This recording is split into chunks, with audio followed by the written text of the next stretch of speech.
Good morning, everyone.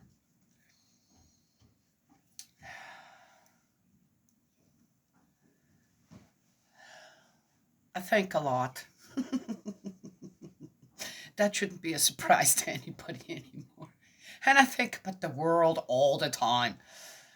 Oh, what to do? What is that? What is it that people love conflict so much more than peace? Why is it that people out there do these just horrific things? And I'm not even talking about things where, you have this moment of just, how do you say, spontaneous combustion, and then create havoc everywhere and take lives and just take your own life. I'm not even talking about that. I'm talking about all the hidden stuff.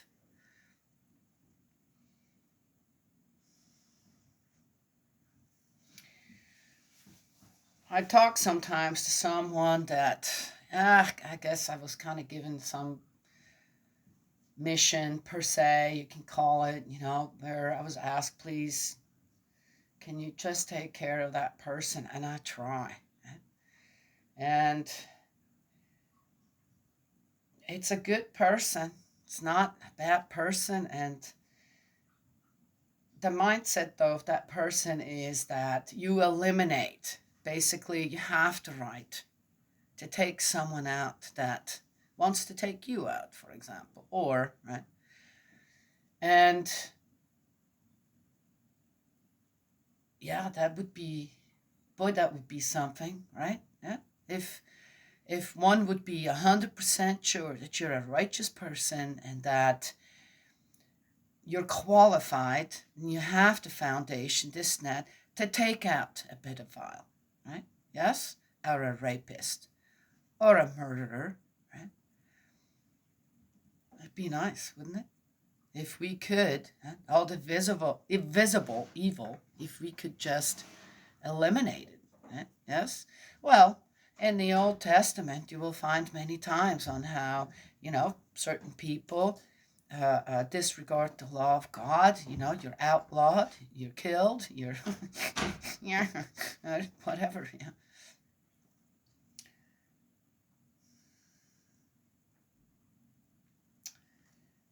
So when people go to war, it's usually because there's an oppressor who wants to take everything over. It's usually one person, right? It's not a whole country that wants to, it's usually one person who decides, this is what I want, and I got the manpower to do it, and that's what I'm going to do. I said, in the Ukraine and Russia, if all the soldiers, Russian soldiers, would say, why did we start this? Why are we doing this? We were doing just fine. So what's the reason to go into the Ukraine and start just blowing things up? The Ukrainian soldiers aren't in Russia, right? The Russian soldiers are in the Ukraine. Why are they following that leader? Why are they doing that? Tell me. I don't know. Well, World War II is probably, that's most likely why it isn't the divine principle. Though, again, that can be understood a little different too. But, as you grow older and you spiritually grow, if that's the path that you chose to take, you start to understand better why certain things, right, are in the Bible or are in the principle, right? And the one thing during World War II, yeah, is that how is it possible for one guy to cause that kind of destruction and take the lives of so many innocent people? Because of what? He wasn't the one that was right there sending people into the gas chamber or shot them right there at a mass grave, or yeah, women and children and babies, all included, men, yeah, of course, yeah. Just pang, pang, pang, and they'll drop naked into a mass grave. He wasn't there. He watched everything from afar. and had everybody else doing it. That's quite something, isn't it? How's that possible? Is the Ukraine and Russia right so different? Where is the leader of Russia?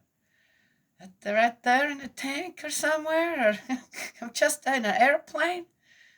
Where is he? Huh? Who's doing the killing? The blowing of the things up and all that? Oh. Yeah, right? Yes? Okay, so there's a reason why we have a commandment that says thou shalt not kill, because there are other ways, right? Yes? There is a reason why there's a commandment that says don't look at someone else's stuff and then want it. Right? That's what gets you involved, right? Yes? Yeah? Okay.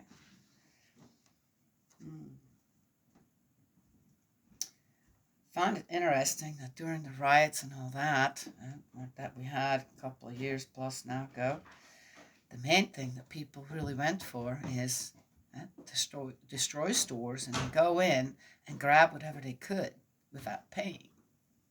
Stuff that didn't belong to them. They had no right to take. But they felt entitled to, took it anyway, right? Same thing, no difference. Yes?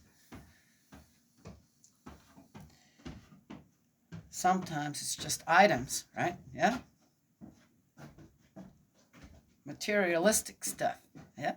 Yes? Yeah. Other people commit fraud with money. Yeah. Take your money, right? Yes? Okay. And then there's the ones who really evolved when it comes to all that. They take your life. Done. Okay. A few weeks ago, I asked our heavenly parent, I asked God, I said, you're going to have to interfere. You know you do, right?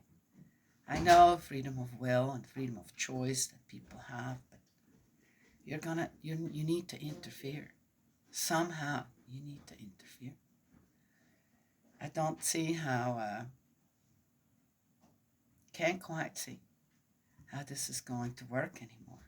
Especially when suddenly good people, like, hey, the one I talked about in the beginning, also, right, instead of making your weapons into plowshares, no, you gold plate your weapons.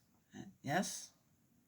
Make sure that you still have the ones available and legal to use that you can kill a lot of people all at once. Yes?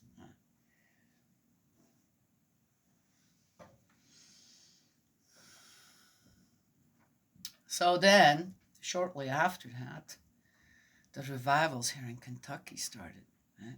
In the colleges. Young people who just by the thousands are flocking to the Word of God.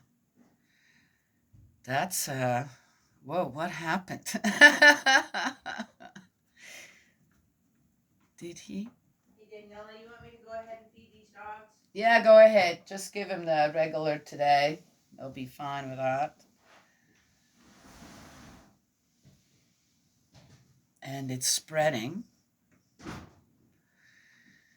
Now, what's the difference between these revivals and the ones we had before? It's not like this is something so new, in a way. And the people who are kind of... oh, there he is. He's right there at the door, Jan. Oh, he's cocking his head. Aw, Mama's coming. The dogs are back. They went for a run. Is Gus here too? Yeah. Okay.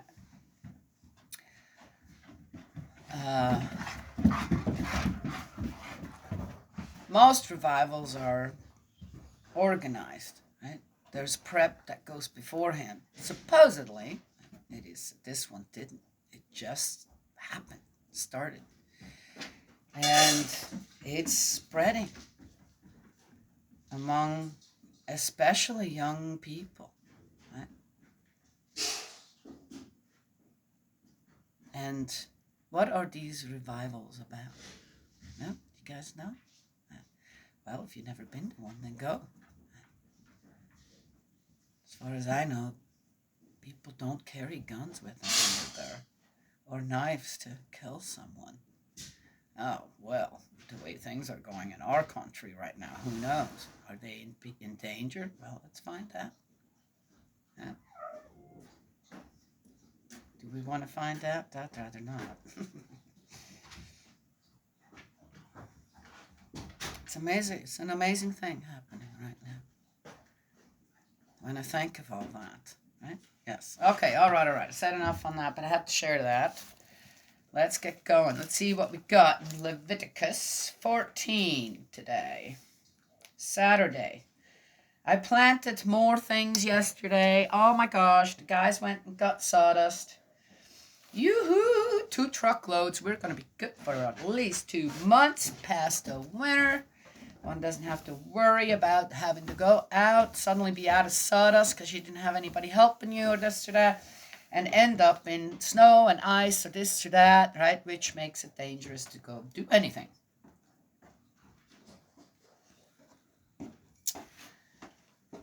And again, I find it so senseless when I hear that, again, in this big blizzard, that we've had in some states and this and that, people are stranded, tons of cars stranded on the side of the road, this and that. Dear people, I know I'm one of the few who doesn't have a cell phone, okay?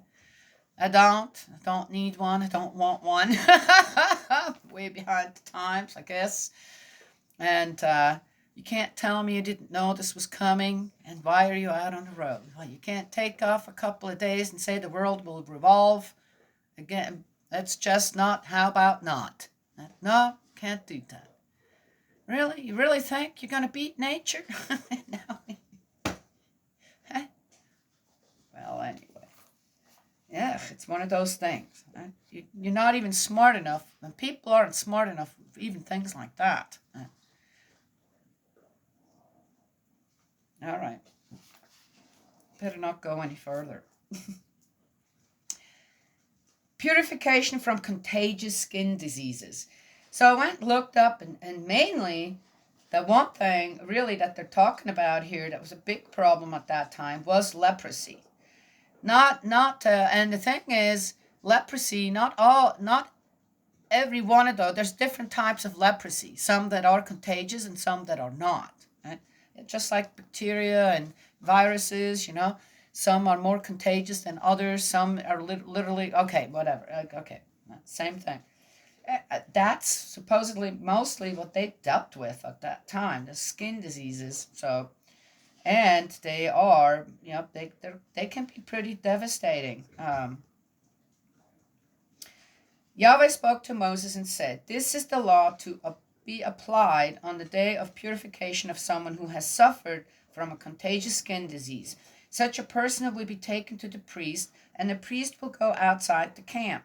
If he finds an examination that the person has recovered from the disease, he will order the following to be brought for his purification: 2 live birds that are clean." And here comes the rain. Interesting. It wasn't supposed to rain today. Rain here is a blessing. Must be saying something right here.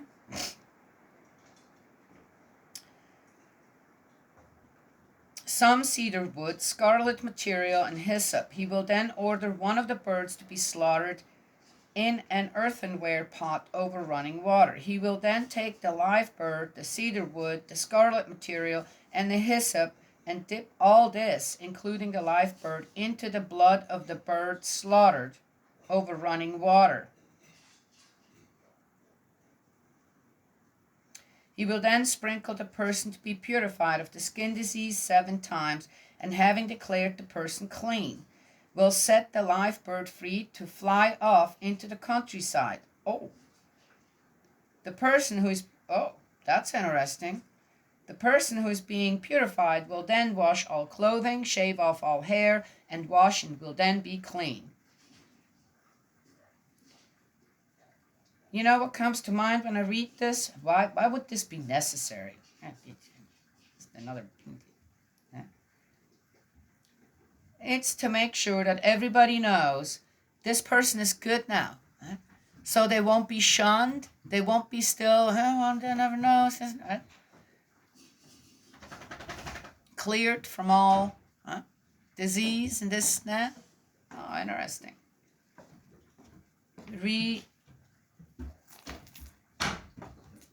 Become a part again of society.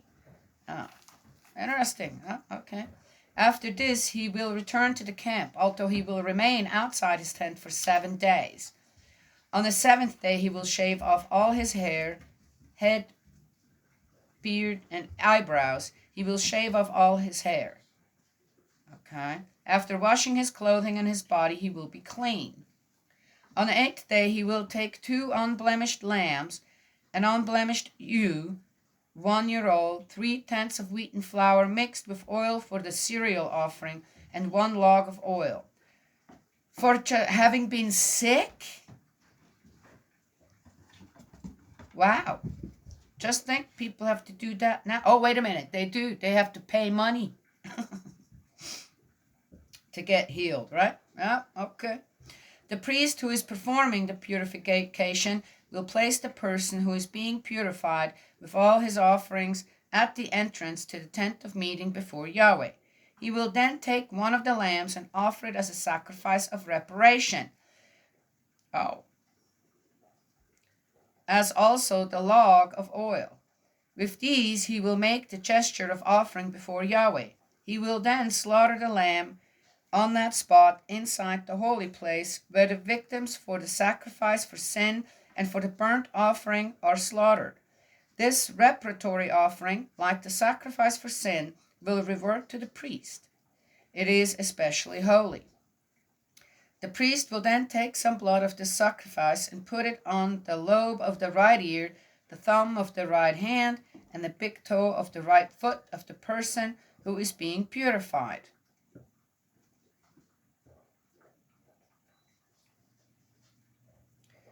Okay. He will then take the log of oil and pour a little into the hollow of his left hand. Now, let me ask you something. I know that as the Jews, the Jewish people, they still follow certain things out of the Bible. Why don't they follow all this as well? Do we end up choosing just certain things to follow and leave the rest out that is just too complicated or doesn't mean anything, really? We don't quite understand. Leave it out. This is not still happening. I know that.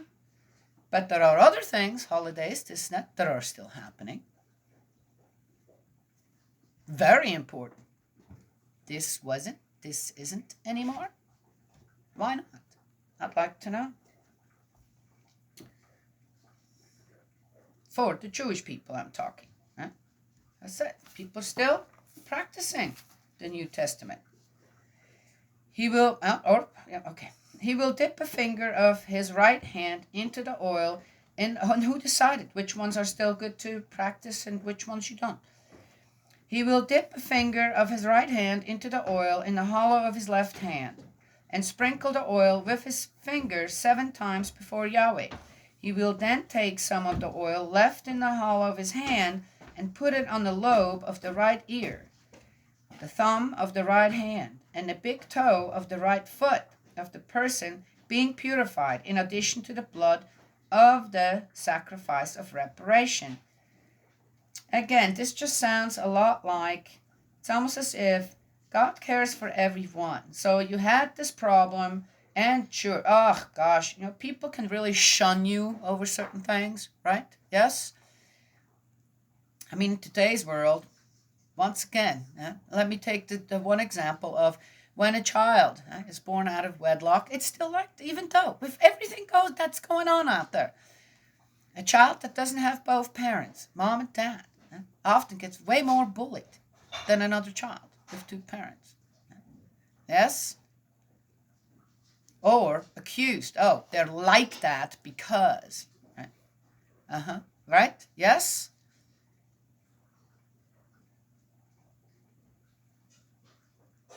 Again, those are these hidden sins, right? These hidden, just absolutely horrific, atrocious behaviors of people, even children, towards others, other children. Yes? Huh? You can get rid of things on the surface, but what is all the rotten roots below? What are you going to do about that? All the hidden stuff.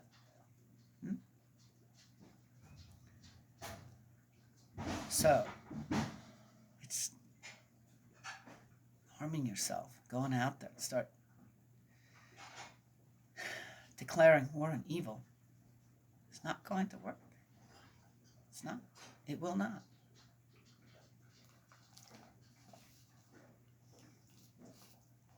You're not going to be successful. The rest of the oil in the hollow of his hand he will put on the head of the person who is being purified. This is how the priest will perform the rite of expiation for such a person before Yahweh. The priest will then offer the sacrifice for sin and perform the rite of expiation for uncleanness for the person who is being purified. After this, he will slaughter the burnt offering and offer this and a cereal offering on the altar. So when the priest has performed the rite of expiation for him, the person will be clean. Again, too, so the individual, with these rites and the way to reestablish them into society as an individual is very important to God. Right? Yes? Hi, boy. How was breakfast? Good? How was your run out there? Huh? And how is it being done? So complicated, right? And yet, if one thinks a bit deeper on what this actually means, on how it is done, it gives us a lot of guidance. It does. If he is poor and cannot afford all this, he needs to take only one lamb, the one for the sacrifice of reparation, and this will be presented, whoa, it's a long chapter, with the gesture of offering to perform the rite of expiation for him. And for the cereal offering he will only take 1/10 of wheaten flour mixed with oil and a log of oil. And the 2 turtle doves or 2 young pigeons, whichever he can afford, one for the sacrifice for sin and the other for the burnt offering. He will bring these on the 8th day to the priest at the entrance to the tent of meeting before Yahweh for his purification. The priest will take the lamb for the sacrifice of reparation and the log of oil and present them before Yahweh with the gesture of offering. He will then slaughter the lamb for the sacrifice of reparation. Take some of its blood and put it on the lobe of the right ear, the thumb of the right hand, and the big toe of the right foot of the person is being purified. And here we go again. He will pour the oil into the hollow of his left hand, and with his finger sprinkle the oil in the hollow of his left hand 7 times before Yahweh. And this is just for a skin disease.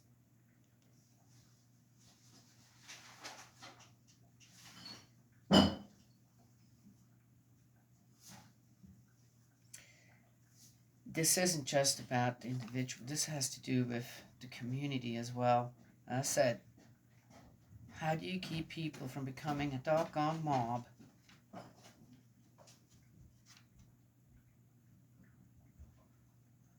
In anything. Oh, okay. All right. Oh.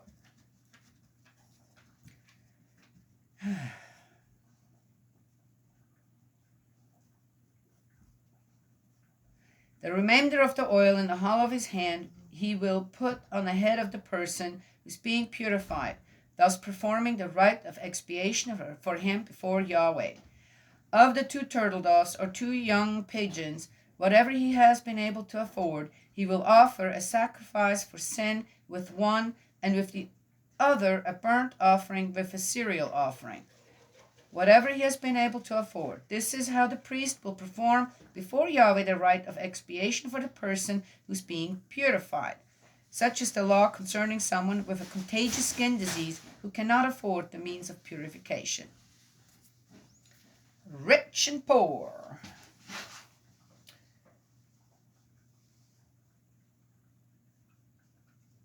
having read through this, gosh, it's like, what? Okay, boring, but it really isn't.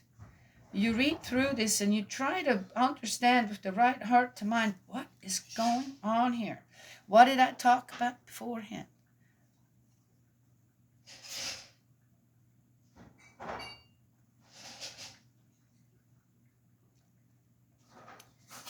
On how one person can entice a whole nation for no apparent reason, just because they're stronger.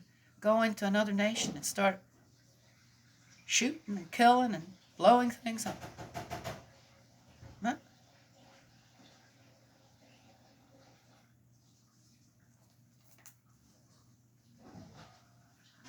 And here, just to get over a skin disease, if you do, there is all this ritual to just for that.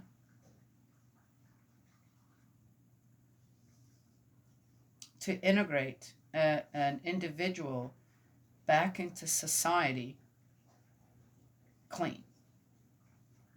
Interesting. Okay. I could say more about this, but this will take 2 hours otherwise. Similar infections of houses. Yahweh spoke to Moses and Aaron and said, when you reach Canaan, which I am giving you as your possession, if I infect a house with a disease in the country which you are to possess, the owner will come and inform the priest and say, I've seen something like a skin disease in the house. The priest will order the house to be emptied before he goes to examine the infection, or everything in the house will become unclean, after which the priest will go inside and examine the house. Oh, another job of the priest. Okay.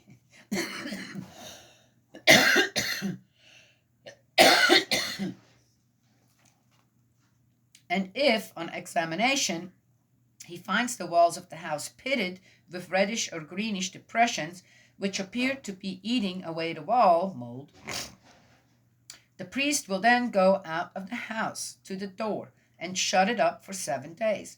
On the 7th day, the priest will come back, and if on examination he finds that the infection has spread over the walls of the house, he will order the infected stones to be removed and thrown into some unclean place outside the town. He will then have all the inside of the house scraped, and the plaster that comes off will be emptied in an unclean place outside the town. Oh, interesting. No, not wood. It's all plaster. That's okay. The stones will then be replaced with new ones and the house given a new coat of plaster. If the infection spreads again after the stones have been removed and the house scraped and replastered, the priest will come and examine it. If he finds that the infection has spread, this means that there is a contagious disease in the house. It is unclean. It must be pulled down, and the stones, woodwork, and all the plaster be taken to an unclean place outside the town. Garbage dump. They had garbage dumps already at that time. A little different, huh? Anyone who enters the house while it is closed will be unclean until evening. Anyone who sleeps there will wash his clothes. Anyone who eats there will wash his clothes. But if the priest finds, when he comes to examine the infection, that it has not spread in the house since it was plastered, he will declare the house clean, for the infection is cured. As a sacrifice for the defilement of the house, he will take 2 birds, some cedar wood, scarlet material, and hyssop. Again, hyssop. He will slaughter one of the birds in an earthenware pot over running water. He will then take the cedar wood, the hyssop, the scarlet material, and the live bird, dip them into the blood of the slaughtered bird and into the running water, and sprinkle the house 7 times. And after offering the sacrifice for the defilement of the house with the blood of the bird, the running water, the live bird, the cedar wood, and the hyssop, and the scarlet material, he will set the live bird free to fly out of the town into the countryside. Once the rite of expiation has been performed for the house, in this way it will be clean. Interesting. Here we go again with the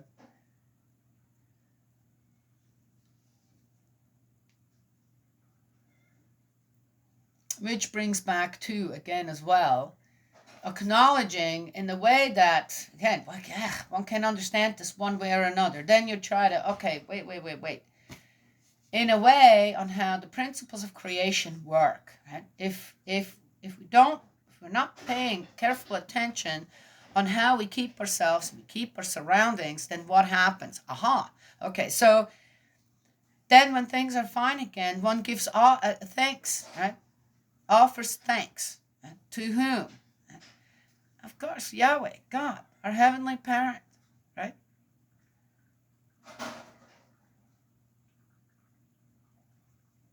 Okay, it's interesting. That's a interesting. Again, one can look at this in so many different ways. When you look with your heart to mind, and you're going, oh, wow, so many unnecessary things we don't do anymore. This, that. Do we thank God enough for everything?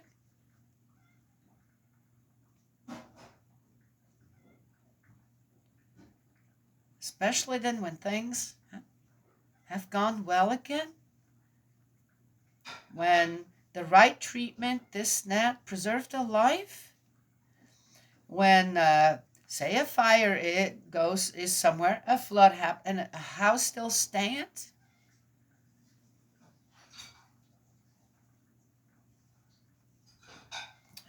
Anyway, what is this teaching us?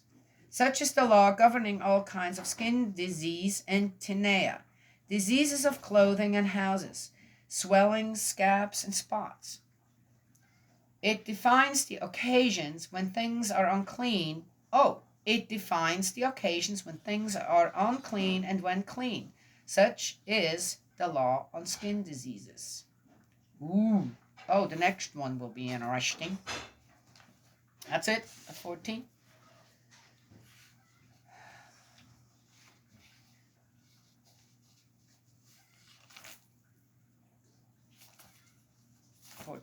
Leviticus 14.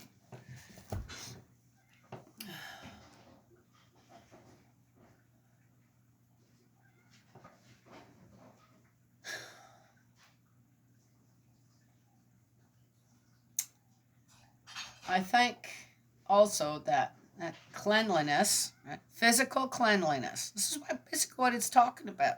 Physical cleanliness is important.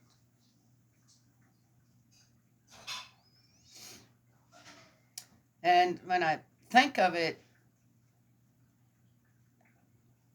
how often does a disease spread among the people? In what way? Oh, okay. Keep your home clean. I've seen homes that I've went to help and clean that people just, I guess, got overwhelmed. This and that. They weren't just, okay, it needs a good sweeping. It needs some of this, some of that. No, they were filthy. Absolutely filthy. Okay. And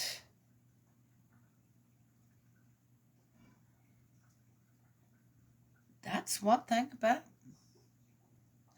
certain diseases. Filth. Being unclean.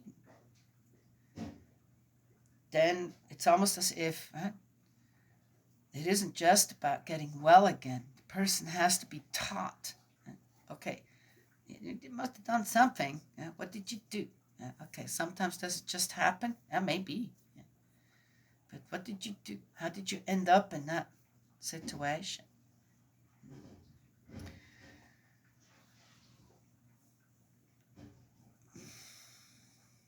One could say more to it, but I'm not going to. It's especially when it comes to homes, this, that. It isn't just about blessing them. It is about keeping clean. Yes? Okay. With a whole bunch of chemicals and this and that.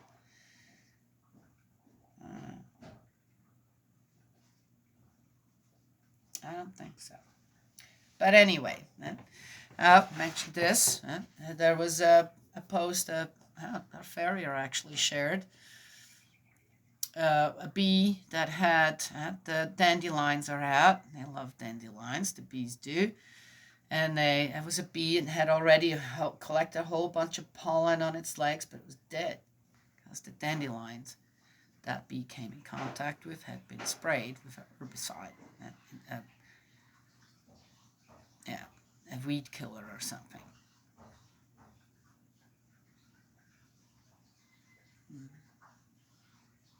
Very sad, isn't it? Okay, well, anyway. Last one. When I was up at my daughter's, taking care of the grandchildren, my granddaughter especially, and we would go for walks around the neighborhood. A lot of people had them nice lawns, not a weed in it, just that one particular grass, though, right?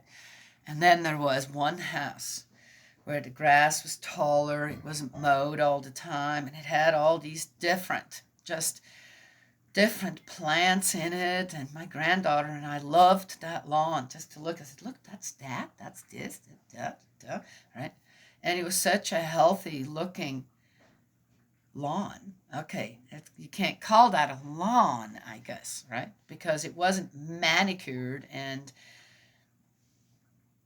everything, every beautiful weed poisoned out of it. And yet, to me, when I walked that path, and to my granddaughter, who was, just 3 years old at the time, that was the most beautiful looking lawn. Ah, okay. Well, anyway, I have no doubt these people did not use any kind of weed killer to this or that. Oh,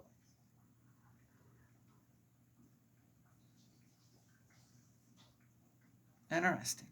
Yeah, yes. There's certain beauty or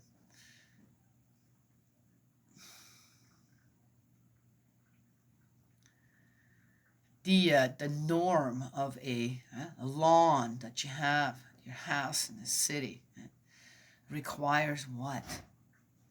Is it worth it? When it comes to, for example, the bees, right? Yes? Okay, well, just saying. So, well, that's what I wanted to share this morning. And God's love and blessings always. May He protect you, and I will talk to you another time.